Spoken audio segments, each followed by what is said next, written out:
Bubuo raw ng pulisya ang gobyerno para higpitan ang pagbabantay sa operasyon ng online gambling sa bansa. Ang pangamba kasi ng Pangulo kung tuluyan ng iban ay maging underground ang operasyon nito. Balitang hatid ni Ivan Mayrina. Inabangan pero walang banggit sa State of the Nation address tungkol sa online gambling sa gitna ng pagkakalulong at pagkabaon sa utang ng mga tumataya rito. Kaya itinanong ko ito sa Pangulo sa panayam para sa kanyang podcast. Why was the issue of online gambling not included in your SONA? Because we still have to form the policy on what we are going to do about online gambling. And to this end, I have already started to organize to convene a conference of those who are all the stakeholders.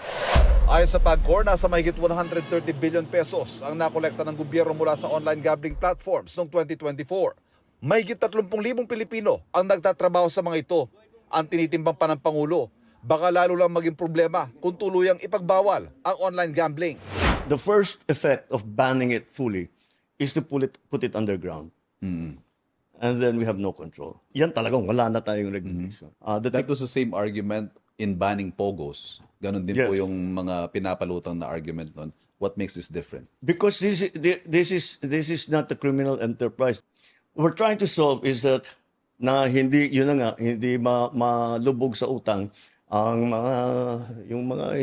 wala namang kaya, Yes. pero napapasubo dahil sa sugal.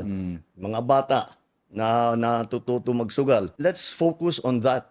Paano natin patitigilin yan?